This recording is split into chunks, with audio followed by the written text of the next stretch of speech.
Assalamualaikum warahmatullahi wabarakatuh. Bihamdillahi wassalatu wassalamu ala rasulillah wala hawla wala quwata illa billahi wa ba'du. Faedah di perjalanan sambil menunggu seseorang. Ada satu kalimat. Kalau seandainya kalimat ini Anda terus membacanya, maka Allah subhanahu wa ta'ala akan berikan kesehatan kepada badan kita, kekuatan yang tidak bisa kita bayangkan kepada badan kita, dan juga kecerdasan akal dan pikiran kita. Apa satu kalimat itu? Ma'asyiral muslimin dimanapun Anda berada, ketika Allah subhanahu wa ta'ala pertama kali menciptakan makhluknya, maka yang pertama kali diciptakanlah Arsyur Rahman. Arsy-Nya Allah subhanahu wa ta'ala. Itulah makhluk yang pertama kali Allah ciptakan berdasarkan pendapat yang dikuatkan oleh banyak para ulama. Lah Arsy sendiri adalah makhluk yang sangat besar. Karena itu makhluk dari makhluk yang paling besar yang Allah subhanahu wa ta'ala ciptakan. Dan itu berdasarkan hadis Nabi SAW yang disahihkan oleh Syekh Nasiruddin Al-Albani rahimahullahu ta'ala, ketika Nabi SAW mengatakan mas samawatu sab'u wal araduna sab'u wa ma bainahunna wa ma fihinna fil kursi illa kahalaqatin mulqah bi ardi falatin wa innal kursi bima fihi bin nisbati ilal arsy ala katilkal halakati ala tilkal falati. Tidaklah langit yang 7 itu, begitu juga bumi yang 7 itu, dan di antara keduanya, kita tahu bumi saja kita sudah melihat besarnya bumi ini, apalagi kemudian dengan lapisannya, kemudian langit juga dengan lapisannya. Tapi kalau dibandingkan dengan kursi, tempat berpijaknya kedua kaki Allah subhanahu wa ta'ala, maka kata Nabi SAW, 7 lapis langit, 7 lapis bumi apabila dibandingkan dengan kursi, kecuali seperti lingkaran gelang yang dilempar ke tanah lapang. Jadi Anda pakai cincin, kemudian pergi ke padang pasir, kemudian lemparlah cincin itu di padang pasir, maka cincin itu ibarat langit buminya, padang pasir itulah kursinya. Kemudian Nabi mengatakan, dan kursi dengan apa yang ada di dalamnya dibandingkan dengan arsy Allah subhanahu wa ta'ala, seperti itu juga. Anda pergi ke padang pasir, kemudian lempar cincin, maka cincin itu kursinya, padang pasir itu arsy-Nya. Bagaimana Allah yang menciptakannya? Tentu akbar, lebih besar dibandingkan itu. Lah makhluk Allah yang namanya Arsy, yang sangat besar, dan itu makhluk pertama yang Allah ciptakan. Setelah Allah subhanahu wa ta'ala menciptakan Arsy, maka Allah subhanahu wa ta'ala menciptakan malaikat yang akan memikulnya. Dan itu disebutkan dalam Al-Quran jumlahnya 8 para malaikat pemikul Arsy Allah subhanahu wa ta'ala. Dan Nabi SAW pernah diizinkan oleh Allah Azza wa Jalla untuk menggambarkan bagaimana bentuk rupa malaikat pemikul arsy itu. Kata Nabi SAW, "Adzina li an uhadditsa an malaki min hamalatil arsy." Allah sudah mengizinkan aku untuk menceritakan kepada kalian seperti apa malaikat pemikul arsy itu. Kata Nabi SAW, rijlahu fil ardi sufla, kakinya menembus sampai lapisan bumi yang paling dasar, wa ala qarnihil arsy, dan di atas tanduknya disitulah arsy diletakkan. Coba Anda bisa bayangkan, kayaknya seperti hayalan. Ini makhluk sebesar ini, setinggi itu, di mana kakinya menembus sampai ke dasar lapisan bumi yang paling dasar, kemudian badannya menjulang ke langit, melintasi langit pertama, kedua sampai ke-7, melintasi kursi sampai ke Sidratil Muntaha, melintasi sorga-sorga sampai kemudian tanduknya memikul arsy Allah subhanahu wa ta'ala. Ya, kita harus beriman.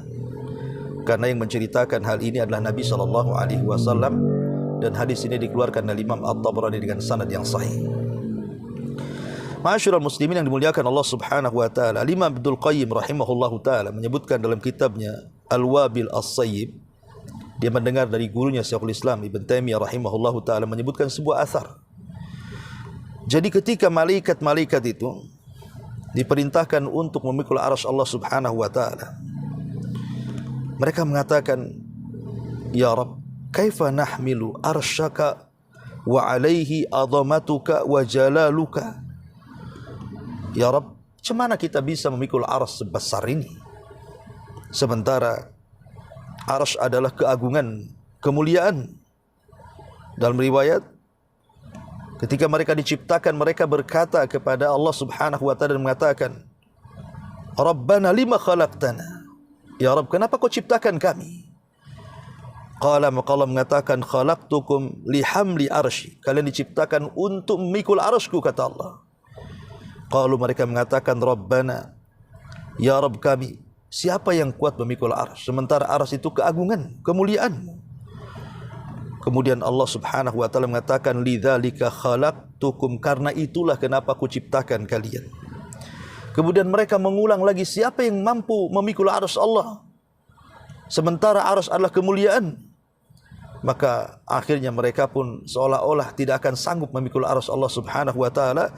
Maka Allah Subhanahu wa taala ajarkan satu kalimat. Di sini syahidnya. Inilah yang dimaksud satu kalimat yang bisa membawa kekuatan itu. Apa kata Allah Subhanahu wa taala kepada para malaikat pemikul arsy ini? Qulu la haula wala quwwata illa billah. Katakan oleh kalian, la haula wala quwwata illa billah. Tidak ada daya dan kekuatan kecuali hanya milik Allah Subhanahu wa taala. Ketika para malaikat memikul arsy ini membaca la haula wala quwwata illa billah, tiba-tiba Allah berikan kekuatan yang dahsyat sehingga mereka sanggup memikul arsy sampai hari ini, bahkan sampai kiamat dibangkitkan. Tetapi ingat bahwa kekuatan para pemikul arsy itu adalah kekuatan yang Allah berikan kepada mereka. Karena sekalipun para malaikat itu tidak memikul arsy, arsy Allah tidak mungkin jatuh. Karena Allah menciptakan mereka karena sebuah hikmah. Karena nanti pada hari kiamat semua malaikat diwafatkan. Bukan hanya manusia, jin, semua malaikat diwafatkan. Dan arsy ini salah satu makhluk yang Allah Subhanahu wa taala tidak hancurkan ketika kiamat.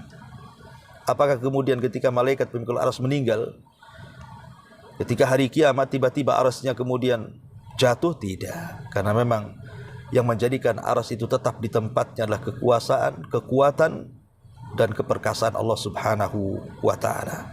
Oleh karena itulah ma'asyiral muslimin yang dimuliakan Allah Subhanahu wa taala, maka perbanyaklah bacaan la haula wala quwata illa billah.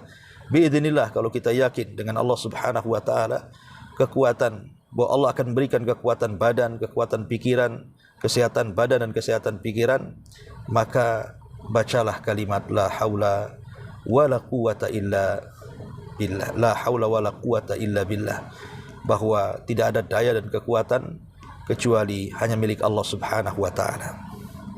Kemudian saya tambah lagi dua kalimat untuk melengkap. Yang kedua, istighfar. Istighfar bisa memberikan kekuatan kepada badan kita, kesehatan kepada badan kita, kecerdasan otak kita. Makanya Allah Subhanahu wa taala mengatakan dalam surah Hud ayat 52, ketika Nabi Hud mengajak kaumnya untuk memperbanyak istighfar, wa ya qaumi astaghfiru rabbakum thumma tubu ilaihi yursilis samaa 'alaikum midrara wa yazidkum quwwatan ila quwwatikum wa la tatawallaw mujrimin. Dan Hud berkata, hai kaumku, mohonlah ampun kepada Tuhan, beristighfarlah kalian kepada Tuhan, lalu bertobat. Niscaya Dia menurunkan hujan yang sangat deras atasmu, dan Dia akan menambahkan kekuatan. Di sini syahidnya, Dia akan menambah kekuatan kepadamu di atas kekuatan. Dan janganlah kalian berpaling dengan berbuat dosa. Nabi Hud kita tahu bahwa dia diutus kepada kaum Ad, kaum yang sombong karena kekuatan fisik mereka. Mereka bisa membuat istana-istana dengan memahat di atas bukit. Dan tidak diceritakan mukjizatnya Nabi Hud alaihi salam kecuali dia tidak bisa disentuh oleh kaumnya, seolah-olah memiliki kekuatan. Rupanya rahasianya ada dengan memperbanyak istighfar. Maka kalau kita terus memperbanyak istighfar, kemudian meminta dengan wasilah istighfar ini kepada Allah agar Allah berikan kekuatan kepada badan kita, kekuatan kepada fisik kita, kepada akal kita, insyaallah biidznillah, dengan keyakinan kita kepada Allah Subhanahu wa taala, tidak ada yang mustahil bagi Allah Subhanahu wa taala. Kemudian yang terakhir, yang ketiga, ketika Nabi SAW didatangi oleh putrinya Fatimah, dan ini terdapat dalam hadis Bukhari, nomor urut hadis ke 5843. Jadi Fatimah ini lelah, letih sebagai ibu rumah tangga. Lelah, letih sebagai ibu rumah tangga. Dia harus mencari kayu bakar, memasak, mengurus anak-anaknya, mengurus suaminya, dan banyak sekali yang diurus. Sehingga kelelahanlah Fatimah ini.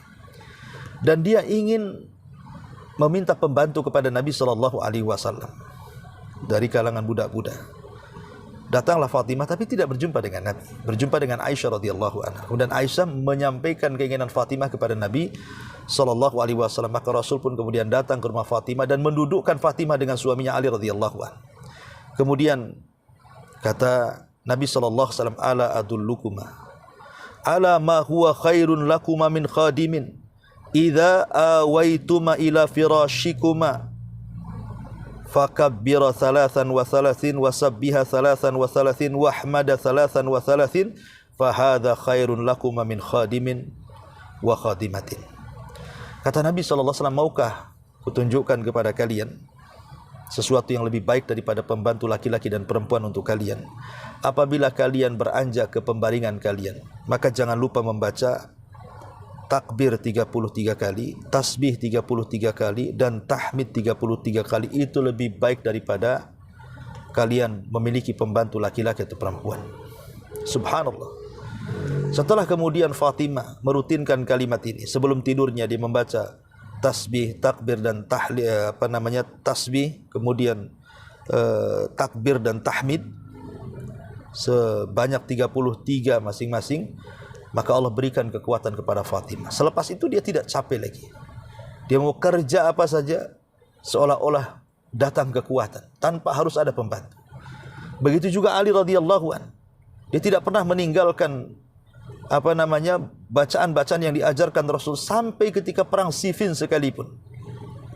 Allah berikan kekuatan kepadanya dan dia tidak pernah meninggalkan bacaan ini sebelum tidurnya. Subhanallah. Jadi kesimpulannya adalah 3 kalimat.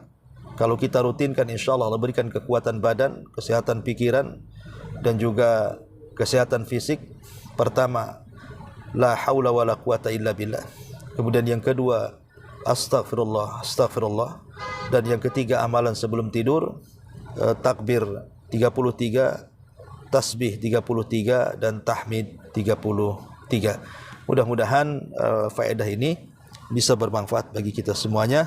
Subhanakallahumma bihamdika asyhadu an la ilaha illa anta astaghfiruka wa atubu ilaik. Allahu ta'ala alam. Assalamualaikum warahmatullahi wabarakatuh.